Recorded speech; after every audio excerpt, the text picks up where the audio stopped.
हमें न्याय मिलना चाहिए। उसके अलावा कोई दूसरी डिमांड पीड़ित परिवार की नहीं।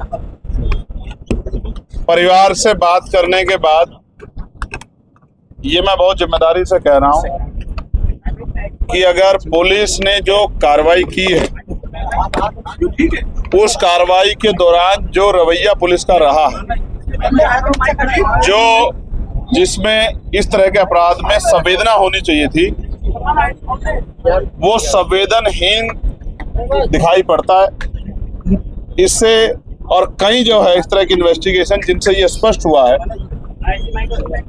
कि परिवार के मन में कई शंकाएं हैं और पुलिस उन शंकाओं को दूर नहीं कर पाई।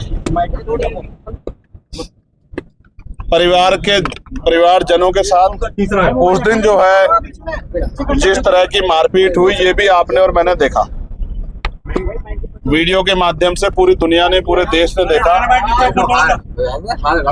कि किस तरह की हिंसा का प्रयोग जिनके कंधों पर जिम्मेदारी है कानून व्यवस्था को संभालने की, उन्हीं अधिकारियों द्वारा किया गया।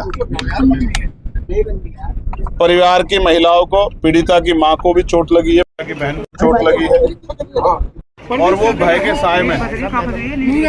हमने अधिकारियों से भी बात की है।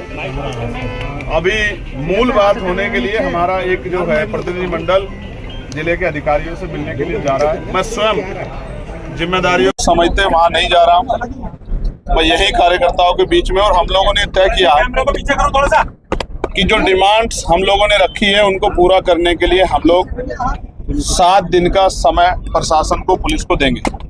अगर उसके बाद कार्रवाई नहीं हुई तो फिर हम लोग एक बड़ा आंदोलन यहाँ नहीं करेंगे, इस बार लखनऊ में, प्रदेश की राजधानी में मुख्यमंत्री आवास के घेराव का करेंगे। आपने भी देखा होगा, मेरे भी इतने जिनके जीवन में संघर्ष में मैंने कभी इस तरह के अधिकारियों का रवैया नहीं देखा। मैं चिंता में हूं।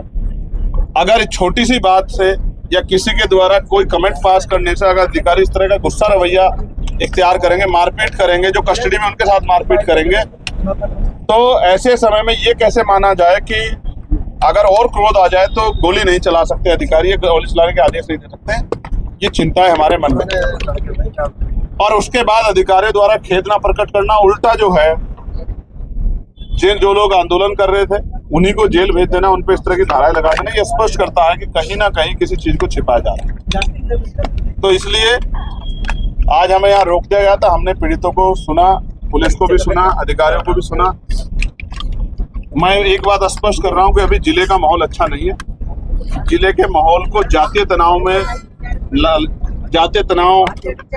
कराने के लिए प्रयास किया जा रहा है। हम किसी भी तरह का जातीय तनाव अपने मेरठ की क्रांति धरा कोतवाल धन सिंह गुर्जर, माता दिन वाल्मीकि जी की और ये जो क्रांतिकारी धरा है, इसमें नहीं होने देंगे।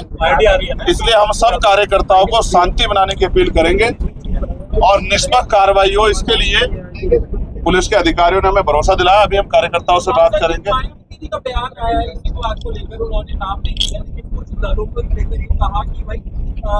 आप सड़कों पर ना उतरे, ये कानून की प्रक्रिया होती है, कानून कोर्ट से निपटाया जा सकता है। क्या कहना चाहते हैं इसमें आप? देखिए, मैंने भी उनका बयान सुना है, मैं उनका बड़ा सम्मान करता हूँ। उन्होंने जिस तरह का बयान दिया, उन्होंने कहा है कि भाई कुछ पार्टियों के नेता जाते हैं, मैं इस पे जाना नहीं चाहता।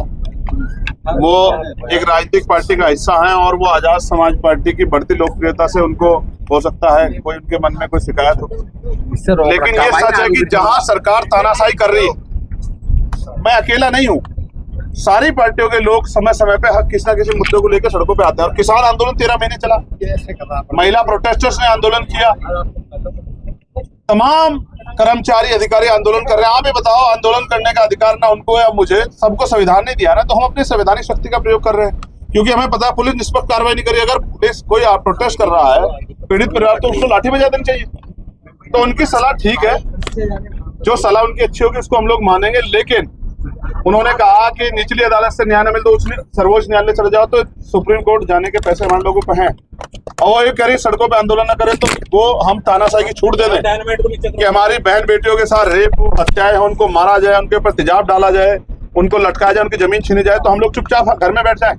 इन बातों से मैं सहमत नहीं हूँ। बाकी वो हमारी सम्मानीय, मैं उनका सम्मान भाई जी। परिस्थितियों में आप उनसे क्या एक्सपेक्ट करते हैं?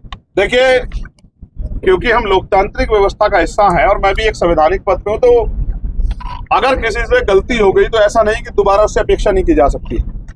मैं तो बड़ा सम्मान था मेरे मन में उनके लिए, लेकिन जिस तरह की परिस्थिति हुई है तो ऐसा लगता है, मेरे मन में तो ये बात है, मैं आपको कहना चाहता हूँ कि जैसे उनके ऊपर दबाव बनाया गया हो कि जाके ये दलित समाज के लोग सड़क पर बैठ गए, उन्हें आंदोलन मांगने। ये सरकार हमारी सरकार है, इस सरकार में दलित समाज के लोग सड़क पर कैसे बैठ सके, इनकी हैसियत कैसे हुई, इनको इतना पीट के भगा। तो मुझे तो ऐसा लगता है कि उनसे करवाया गया है, लेकिन किया उनके द्वारा गया है, तो इनको इतनी जानकारी होनी चाहिए थी कि इस तरह की एक जिम्मेदार पद पे यूपीएससी द्वारा जो है आईपीएस व्यक्ति जो है, जिले की पुलिस के सर्वोच्च पद, जिले के पुलिस के सर्वोच्च पद पे है, अगर वो इस तरह की स्थिति को करेंगे तो वहां के थानेदार सीओ तो खाली खींच लेंगे लोगों की। भाई वो तो अगर कप्तान का रवैया है तो पुलिस जिले की जो एसएचओ हैं, इंस्पेक्टर हैं, सीओ तो खाली खींच लेंगे धरना प्रदर्शन करने वालों की। मेरा सवाल ये है, उन्होंने ही कहा कि 5 बार इस तरह के प्रदर्शन हुए, उन्होंने कितनों में जाकर थप्पड़बाजी की, कितने लोग कस्टडी में जाकर उन्होंने पीटे, और उन्होंने अपने जीवन में कितने लोगों को सार्वजनिक रूप से ऐसे पीटा। क्या उनको नहीं पता था ये कमजोर वर्ग के लोग, इनकी बच्ची के साथ अन्याय हुआ, इनके में शंका है, हम इस शंका को दूर करें। क्या जिलाधिकारी नहीं मिल सकते पीड़ितों से? क्या इतने दिन के समय कार्यकाल में आप देखो जितने आंदोलन हुए हैं, जिलाधिकारी घर ऑफिस में बैठ कर मना कर देते हैं कि मैं नहीं मिलूंगा। क्यों जिलाधिकारी या जनता के लिए नहीं बैठे? वो मना कर देते। किसान प्रोटेस्ट और भी प्रोटेस्ट हुए, वो 6-6 घंटे लोग बैठे, मिलते नहीं। क्यों नहीं मिलते हैं? ऐसी क्या स्थिति है कि अधिकारी मिलना नहीं चाहता? जनता के अधिकार नहीं है क्या? चंद्रशेखर जी, आपने एक आरोप लगाया कि कप्तान से करवाया गया, तो इतनी बात पता लगी तो कौन है आपको लगता है कि ये लोग पीछे होंगे? देखो, जिन लोगों को लगता है किसी भी प्रोटेस्ट से जाति के आधार पर सरकार की थूथू होगी, वही अधिकारी ये सब चीजें करवा रहा है। मैं स्पष्ट रूप से इसकी जांच होनी चाहिए कि किस अधिकारी ने बहुत सख्ती से एसएसपी कहा कि जाके मौके पे इस भीड़ को हटाओ। ये पुरानी सरकारें नहीं है, ये जो है ये भाजपा की सरकार है, और ये दलित समाज के लोग सड़क पे बैठ गए। इनको जो भाषा शैली देखो, आप मानसिक रूप से तैयार थे।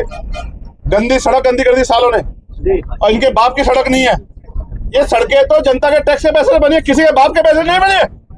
ये जनता के पैसे से बनी है, और ये जनता, ये जो गरीब जनता इनके टैक्स से बनी है। इस तरह की भाषा शैली अवगत कराती है कि वो आदमी दबाव में था, उनको इससे करवाएगा, करा उन्होंने भी, वो भी बराबर के दोष, उनको खेत पर करना चाहिए। और मैं आपको बहुत जिम्मेदार से कह रहा हूं, पत्रकार साथियों, 20 तारीख से सत्र चलेगा। अगर मैं जीवित रहा, पूरे दिन सुबह से सत्र चलेगा। अपनी बात को रखने के बाद चाहे मुझे 24 घंटे, 48 घंटे, 72 घंटे आंदोलन बैठना पड़े, जब तक इस हमारे बच्चों पे जो अन्याय हुआ और जो निर्दोष लोग जेल भेजे गए उनको नहीं छोड़ा जाएगा, मैं धरने बैठ रहूंगा।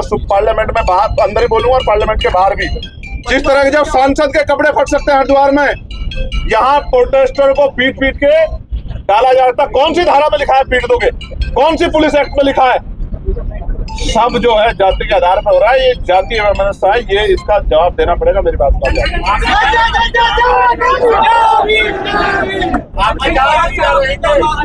आपने बड़ी बात की कि जिंदा रहेंगे, तो इसके क्या मायने हैं? इसके मायने ये है कि सरकार में ना सांसद ना आम जनता, जब मेरी बहनें सुरक्षित नहीं है, हमारे